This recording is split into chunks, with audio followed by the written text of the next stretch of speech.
Olá, gente do agronegócio e do cooperativismo. Com o espírito cooperativo em alta, damos início agora a mais um Cooper News SC.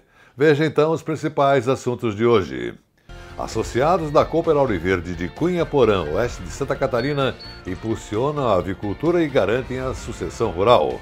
No quadro Temática, acompanhe o comentário sobre a responsabilidade do Cicobi Central. Entre as punks, vamos conhecer hoje a aroeira, planta que produz a pimenta rosa. Casal que sobreviveu à enchente do Rio Grande do Sul conta a sua história no programa de hoje.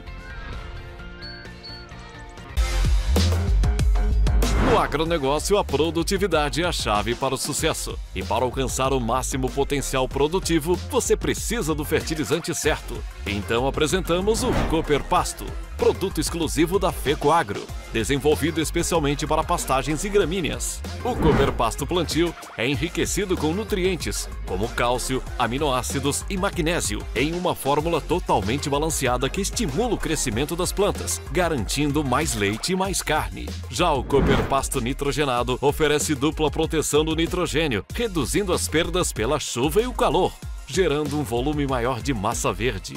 Com o Cooper Pasto você garante mais produtividade e melhora a sua renda.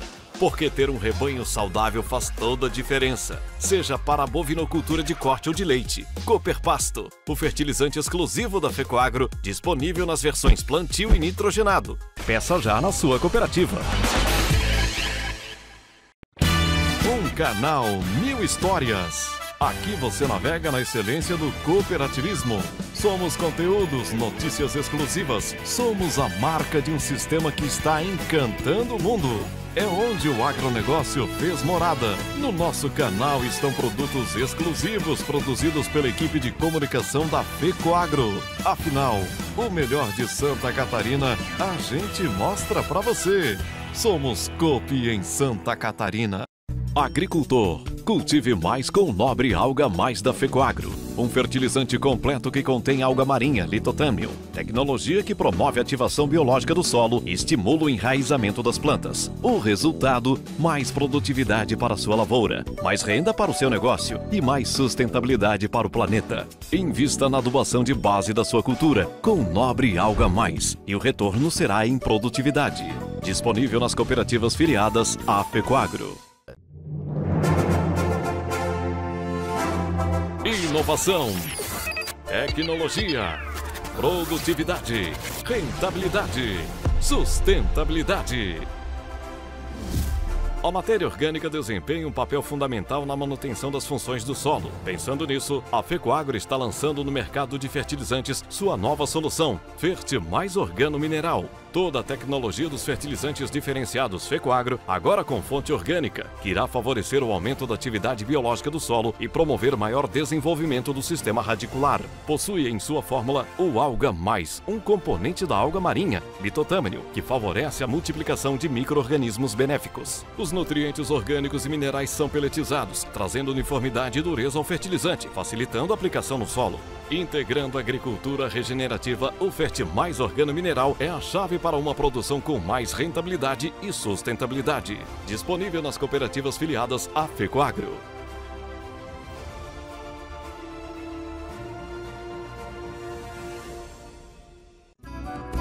A FECOAGRO está presente na vida de milhares de produtores rurais de Santa Catarina. Produzimos fertilizantes com qualidade e sustentabilidade. Realizamos compras conjuntas que geram economia e coordenamos programas oficiais que beneficiam os agricultores. Produzimos conteúdo do cooperativismo pelo rádio, TV e nas plataformas digitais. FECOAGRO, há 50 anos cooperando e cultivando confiança em Santa Catarina.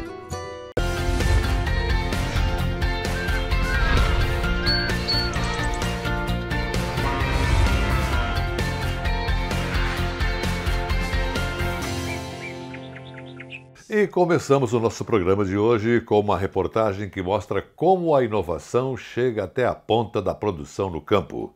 Na propriedade da família Capeleto, no oeste do estado, a nova geração está transformando o trabalho com aves por meio da tecnologia. Se nosso estado se tornou o segundo maior produtor de aves do Brasil, é porque o trabalho aqui na ponta tem acompanhado a evolução do mercado. Aqui inicialmente começou com o meu nono, vindo do Rio Grande do Sul em 63, se estabeleceu aqui no local.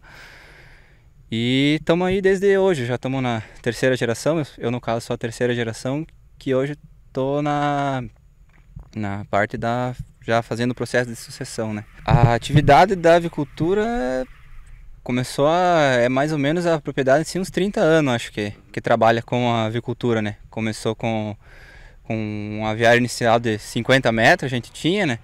Depois a gente passou por um pouquinho maior, já sistema vão livre, de 100 metros, e hoje, há uns 2 anos e meio, mais ou menos, um pouco mais, a gente está com o sistema climatizado, com um aviário de 165 metros já, né? A nova geração de produtores tem como aliado algo que se tornou comum nos dias atuais, a tecnologia.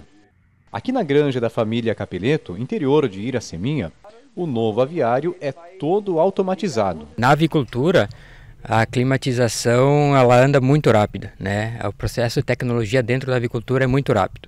Se tu for analisar, em 10 anos para cá, muita coisa evoluiu, né? Em questão de tecnologia e inovação, principalmente climatização.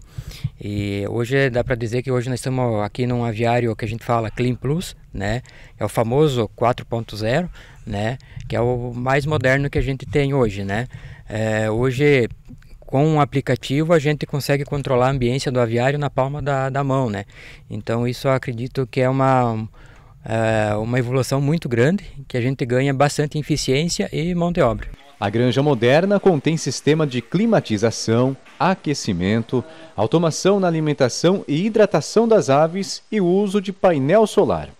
De fato, o trabalho que antes era pesado e demandava muita mão de obra, agora se tornou leve, claro, nas mãos de quem domina o sistema. Lá no início mesmo, eu tenho pouca recordação, mas pelo que meus pais, enfim, contam, tanta aração, era tudo no manual, tinha os tubular manual para ser colocado, até os próprios nípeis era com sistema de calha, tinha que ter tudo uma limpeza, né?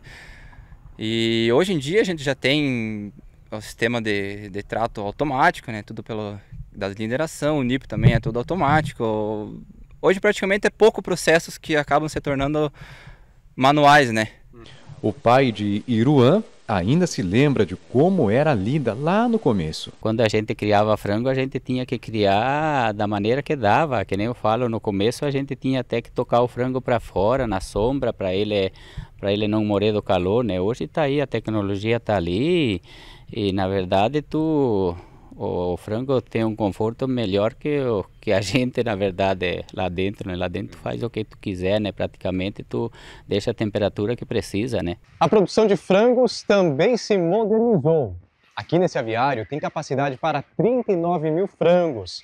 E a tecnologia também está dentro aqui. A gente percebe, por exemplo, a iluminação, o controle, a climatização, a sanitização da água e a alimentação de cada frango também. Eu tenho toda a informação de idade do lote, dá para ver aqui que eles estão com 23 dias, a temperatura agora que está lá dentro, a umidade do ar, a pressão de trabalho, né, que esse sistema climatizado ele trabalha por pressão, né, no caso pressão negativa. E aqui a gente mede também o CO2, que tem dentro do aviário, né. Aí tem toda a parte eu consigo vir aqui em acesso remoto. Ele me dá também as mesmas informações, mas aqui eu tenho a parte de ajustes, né? Que daí eu consigo mexer na parte da temperatura desejada, né? Aqui a minha desejada agora tem 24 graus e meio, né? É a temperatura desejada que está dentro do galpão. Todo esse cuidado com as aves é o que dá melhor resultado para a família Capeleto e para a economia do estado também. Santa Catarina possui uma produção de 850 milhões de aves por ano, tornando o estado um grande exportador de carne de frango do país. Temática: opinião das lideranças do cooperativismo e do agronegócio. E hoje vem chegando por aí o presidente do Cicobi Central, Rui Schneider da Silva, com o seu comentário semanal. Meus amigos, dia 22 de maio, o Conselho Monetário Nacional baixou uma resolução, a 5.216, ela altera o percentual de exigibilidade das aplicações de crédito rural.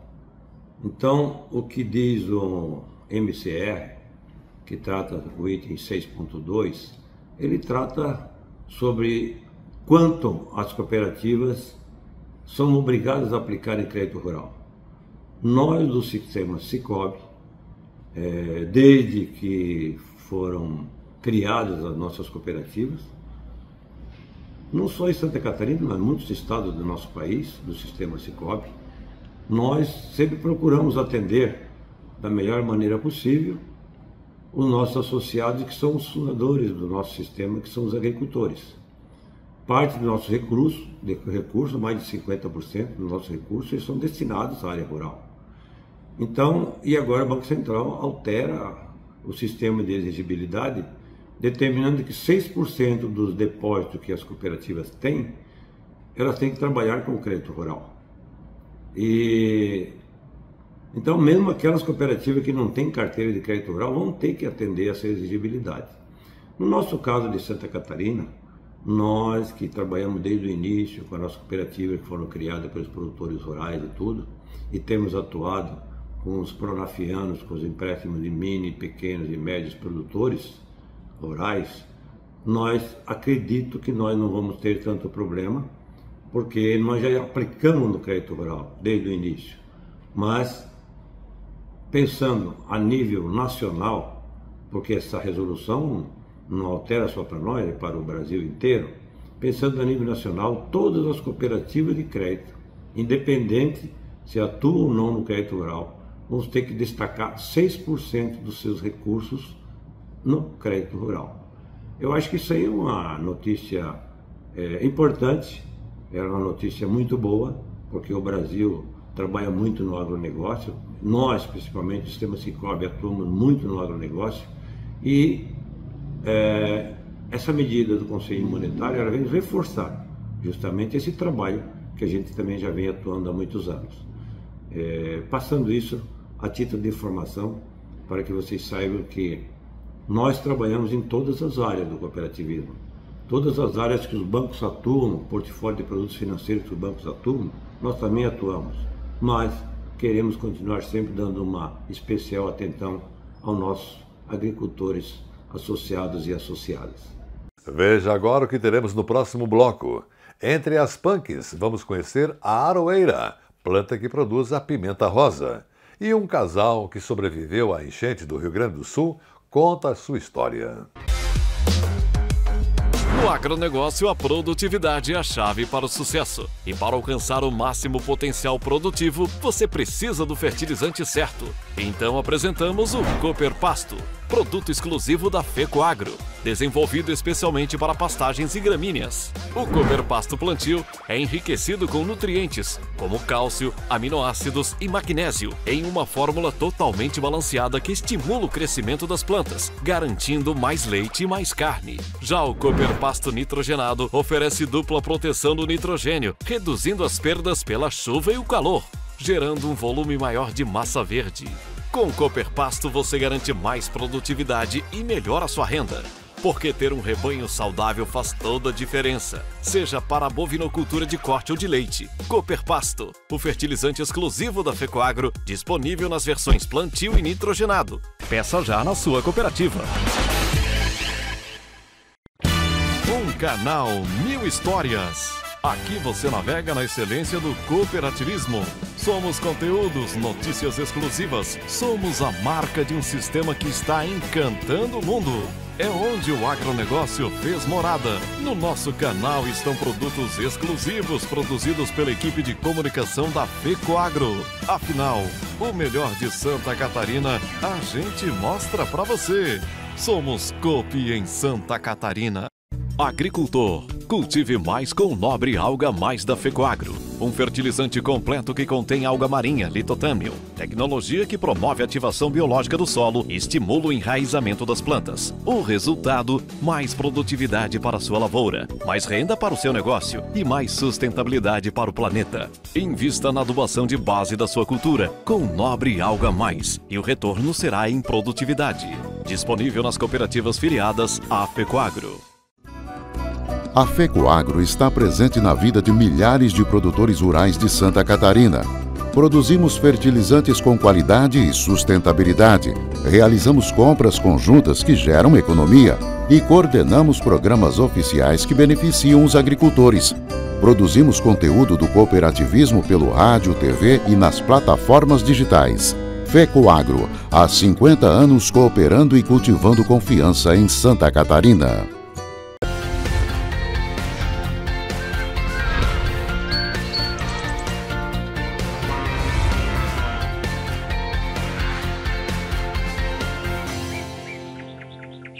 Na série sobre plantas alimentícias não convencionais, punks, chegou a vez da aroeira, espécie nativa brasileira de ocorrência em vários estados. Seu fruto, a conhecida e valorizada pimenta rosa. Reportagem do parceiro SC Agricultura.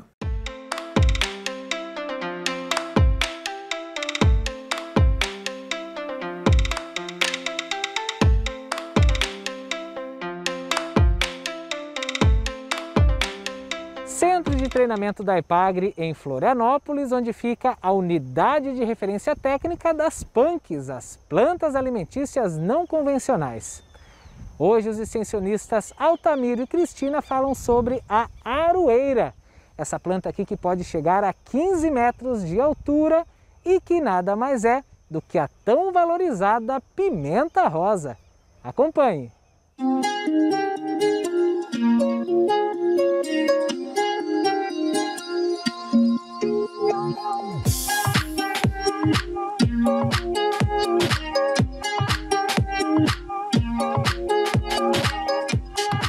Olá pessoal, aqui quem fala é Altamiro Matos, eu sou engenheiro agrônomo e extensionista rural da EPAGRE e atuo na região de Florianópolis. A nossa dica EPAGRE de hoje é sobre a planta aroeira, bem conhecida no nosso litoral. E nós vamos começar falando de algumas curiosidades dessa planta. Uma delas, e que a maioria das pessoas que vivem no litoral já sabe, é que essa é uma planta que causa alergias. Bem, isso é em parte verdade.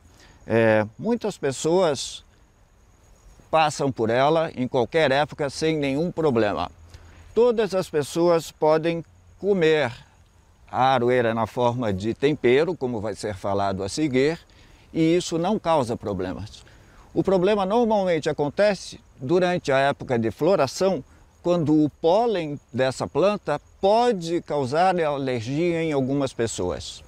Mas isso não significa que ela causa alergia em todas as pessoas. Então a gente sempre recomenda que pessoas que já têm uma propensão à alergia experimentem antes de consumir ou mesmo de ter contato com essa planta. Bem, então, quem é essa planta aroeira? Ela é chamada cientificamente de Schinus terebentifolia. É uma planta natural da restinga e de áreas costeiras. No Planalto e em áreas mais altas, inclusive no Rio Grande do Sul, existe uma outra variedade que também é a aroeira, que é chamada de aroeira periquita, bastante utilizada em ornamentação e que se distingue dessa por ter as folhas bastante compridas, semelhantes à árvore de chorão, que é uma bem conhecida árvore ornamental nos meios urbanos. Bem, é uma planta rústica. Como vocês veem, essa é uma planta que aqui está num ambiente muito propício, então ela se desenvolveu bastante rápido. Ela tem aproximadamente 3 anos. Ela se transforma numa árvore que pode atingir até 15 metros de altura. Então, essa planta tem que ser colocada num local prevendo essa expansão do tamanho, porque ela ocupa uma área bastante grande e precisa de insolação constante.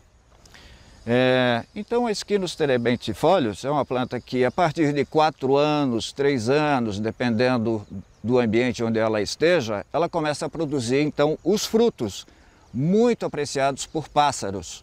Ela é uma importante planta na cadeia ecológica por ser alimento de pássaros. Muitos pássaros dependem dessa planta durante o período em que ela frutifica. Aqui está ainda verde, nós teremos oportunidade de ver figuras dos diversos estágios. Quando ela chegar na parte vermelha, na época de maturação, ela está pronta para colher e ser armazenada, como a Cris vai falar a seguir. Gente, então sobre a multiplicação dessa planta é muito fácil. Ela pode ser multiplicada por sementes. A época de colheita é quando ela estiver bem madura, ou seja, ela vai passar pelo estágio de vermelho e quando ela está querendo ficar marrom, seca, é o momento de colher essas sementes e essas sementes imediatamente devem ser espalhadas sobre um substrato ou mesmo em copinhos ou qualquer recipiente, botando 3 a 4 sementes por recipiente e aí faz a germinação mantendo umidade. Com 90 dias, mais ou menos, começa a germinação e a partir de 120 dias já se tem uma muda aproximadamente de 20 centímetros e essa muda já pode ser levada para o campo. Então aí faz-se o transplante.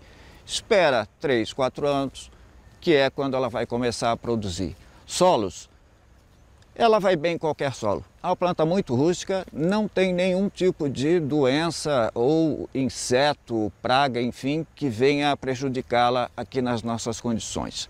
Ela não é indicada para regiões frias, deve ser cultivada na faixa litorânea, aqui no sul e em outros locais do Brasil, onde tem uma temperatura média mais elevada.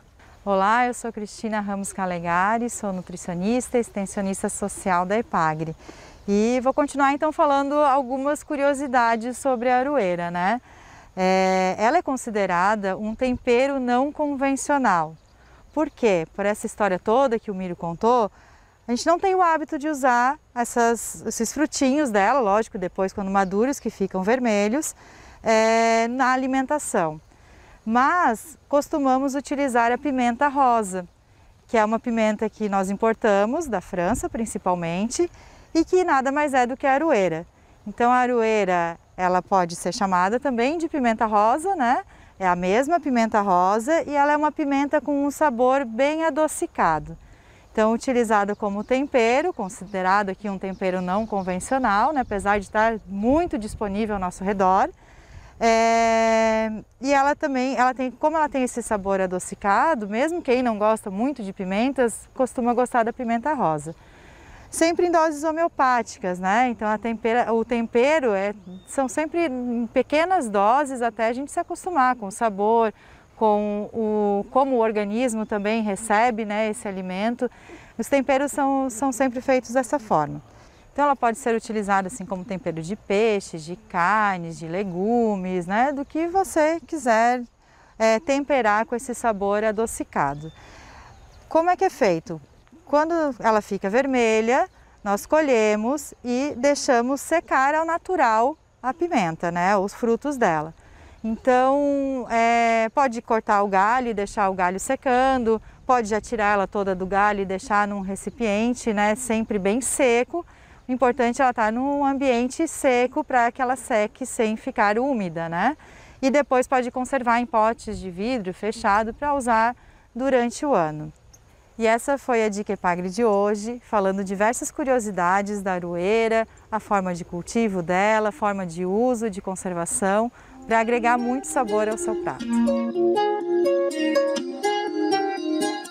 No dia 1º de maio de 2024, o Rio Grande do Sul viveu a maior catástrofe ambiental da sua história. Um ano depois, ainda existem marcas profundas, especialmente no interior do estado. A equipe do programa Vale Agrícola, nosso parceiro, foi até o município de Veranópolis, duramente atingido por deslizamentos, para contar a história de Dona Inês e seu Vanderlei. Eles ficaram ilhados, perderam a horta, o pomar, animais e quase perderam a vida. Mas não tinha sinal nenhum de que alguma coisa fosse acontecer, o que aconteceu realmente, né? Parecia que a gente não ia sair daqui. Foi a hora que eu pensei, não, acho que só por Deus para nós sair daqui. Aqui atrás do galinheiro não tem aonde não tem água. Olha, no meio das lenhas, por tudo, ó. Não dá nem para ir aqui atrás porque é muita água. Quando o estado de calamidade pública foi decretado no Rio Grande do Sul, em 1º de maio de 2024, Uma tragédia já estava em curso. O que se viu nos dias seguintes foi a escalada para a pior catástrofe ambiental da história do estado. Um volume de chuva sem precedentes provocou a maior enchente da história gaúcha, segundo um estudo da Agência Nacional de Águas, afetando diretamente cerca de 2,4 milhões de pessoas, e quase todas as cidades do estado. O número de mortos chegou a 184. Cenas de ruas virando rios chocaram o mundo. Na Serra do Rio das Antas, no município de Veranópolis, os deslizamentos de terra destruíram o entorno da casa da Dona Inês e do seu Vanderlei. As árvores frutíferas, a horta com espécies crioulas, tudo foi levado pela lama. Tinha muita chuva, os bueiros já transbordavam, não tinha mais acesso praticamente para andar de carro para nenhum lugar. O Vanderlei entrou e eu fui ver a estrada para cá. Aí vinha água suja, uma água assim, que a impressão que estava deslizando, de um deslizamento. Aí eu falei, Vanderlei, eu acho que estourou o açude. A gente tinha um açude bem pequenininho, acho que estourou o açude. Corria muita água no galinheiro, tanto que eu tive até que arrancar umas tábuas que estavam retendo a água, a gente arrancou. Alguns patos pequenos já estavam morrendo já de frio. E falei, olha, Wander, as árvores estão descendo. Aí ainda ele, como a árvore descendo, né? Aí a gente ele veio ver o chiqueiro, a gente viu deslizando, né? Aí nisso desceu o chiqueiro, desceu as árvores, desceu tudo. Horta, tudo que nós tínhamos ali, a gente trabalhava com orgânico, desceu tudo. Minha filha, como é que passaram a noite por aí? Aqui está um caos. Olha, isso aqui é do nosso galinheiro. E na verdade, mesmo acontecendo, né, que a gente tinha visto isso, toda essa parte descer, a gente se apavorou mais, que foi a hora que a gente se ajoelhou e pediu a Deus que deixássemos nós aqui, foi quando caiu essa outra barreira aqui do outro lado da casa, que ela era pequena, e derrubou todos os postes, então fez um barulho muito grande, porque daí caiu as câmeras, tudo, sabe? E aqui sim, quando aconteceu isso de descer aqui, a gente pensou que ia descer tudo e que a gente não ia conseguir sair daqui. Estava tomando café, a minha mãe me liga e diz assim, minha filha está deslizando tudo aqui. E naquele momento eu não tinha o que fazer, né? Tipo, não tinha helicóptero, não tinha nada. E ela estava aqui no meio da serra. Eu liguei para muitas pessoas e tu consegue entender o quanto tu não tem, nesses momentos, tu não tem o que fazer. Quase 200 mil pessoas ficaram desalojadas ou desabrigadas. No pico da emergência, mais de 80 mil estavam em abrigos temporários. Uma verdadeira operação de guerra foi montada, com o apoio de voluntários de todas as regiões do país. A gente decidiu de também ir soltar todos os bichos, os animais que estavam presos. Pegamos aqui esse capoeirão tudo, um pegado pela mão do outro e descemos. Nesse meio tempo... Caiu aquela menor. Dava a impressão que o morro inteiro estava... E que ia nos cobrir, né? De tanta pedra que o barulho. Chuva e o barulho. O barulho era que nem fosse um jato, né, amor? Que nem fosse um jato, sabe? Chegando e que aquelas pedras iam cobrir nós todos. Chegamos a outra barreira, até a cachorra nossa tinha ido junto com nós. Até lá ela conseguiu chegar, só que lá tinha muita água. Os dois arroios que se juntaram, ela não conseguiu passar, ela voltou. E daí nós passamos a barreira. Aí começamos a encontrar o pessoal que a PRF tinha trazido ali para a tenda, que era o ponto que eles conseguiam enxergar mais os morros, né, um lugar mais aberto. E tinha, acho, cerca de 200 pessoas ali, todas juntas ali. Tinha ônibus de excursão, ônibus da Unisul, carros, caminhões, todos ali na frente da tenda, dali para cima. E com a história deste casal que sobreviveu à enchente no Rio Grande do Sul, nós vamos encerrando por aqui o nosso Cooper News SC de hoje. Obrigado pela sua audiência, um forte e cooperado abraço para você e sua família e até amanhã.